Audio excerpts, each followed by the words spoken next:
بسم الله الرحمن الرحيم، والصلاة والسلام على رسوله الأمين سيدنا محمد وعلى آله وصحبه أجمعين.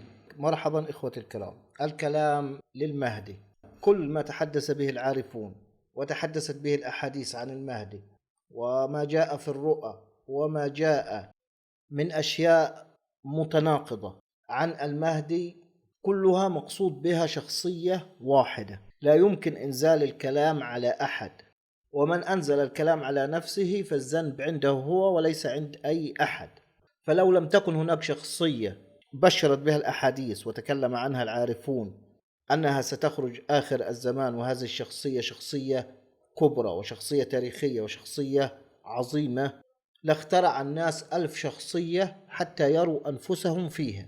فالعاقل عاقل، حتى لو ملايين الناس قالت له أنك أنت المهدي، ومن في نفسه هوى وفي قلبه غرض سيتمكن الشيطان منه فيظن في نفسه الظنون ويتمنى الأماني وهو جالس في بيته ما فعل شيء ولا طلب طريق الحق سبحانه وتعالى، وإيهام نفسه بالأوهام. قل من كان في الضلالة فليمدد له الرحمن مدا، يعني من كان في الضلالة ومن أرادها ومن سعى لها سعيها سيجد ما يريد، ومن أراد الهداية وسعى لها سعيها وعزم وعقد النية وصححها بينه وبين الله سبحانه وتعالى سيجد الهداية. لذلك فكل الكلام في كلام العارفين وفي الأحاديث وفي الرؤى وكل كلامنا مقصود به شخصية واحدة فيها كل هذه الصفات، فيها التضاد، قد تتشابه بعض الصفات مع بعض الناس، بل لابد أن تتشابه، لأنه ما كان إنسان فردا بشخصية ملائكية ولا بشخصية شيطانية، لكن الإنسان هو خلاصة هذه الصفات المختلطة من الشر والخير. عموم الناس، هناك أناس يغلب عليهم الخير ومع ذلك يأتون من الشر ما يأتون، حتى أصلح الصالحين ما نزه عن ذلك ومن ذلك إلا الأنبياء، لأن عليهم يدخل الناس الجنة والنار. لا يمكن لأحد أن يتخذ حجة معقولة ومقبولة أمام الله سبحانه وتعالى، الله سبحانه وتعالى يسأله يوم القيامة أرسلت لك نبيا، يقول يا رب هذا النبي كان يفعل كذا، هذا ليس بنبي لأنه كان يسرق مثلا، أو لأنه كان يزني، أو لأنه كان يظلم.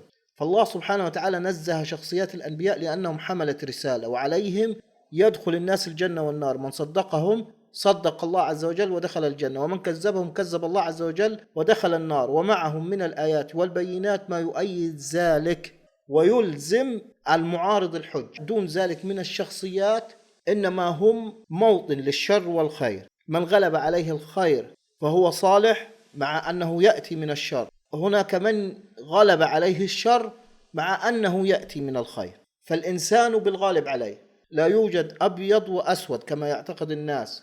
شخصيات، أغلب الشخصيات شخصيات رمادية، وقد يكون الإنسان في أول عمره صالح ثم يفسد في الآخر، وقد يكون الإنسان في أول عمره إلى 40 وإلى 50 فاسد، ويأتي من الذنوب ويأتي من المعاصي ويأتي من الأمور التي تمجها العقول وتأباها الضمائر وتنفيها الأنفس الطيبة والقلوب الصالحة، ثم ينصلح حاله فيكون أخير الناس. وقد يبدو على الإنسان ما يبدو من الصلاح والخير والتقوى والعبادة حتى كأنه ملاك على الأرض، ثم يبدو منه ما يزيل ذلك ويمحوه. فنسأل الله سبحانه وتعالى الهدى والهداية والصلاح وحسن الخاتمة والثبات على طريقه، وصل اللهم وسلم وبارك على سيدنا محمد.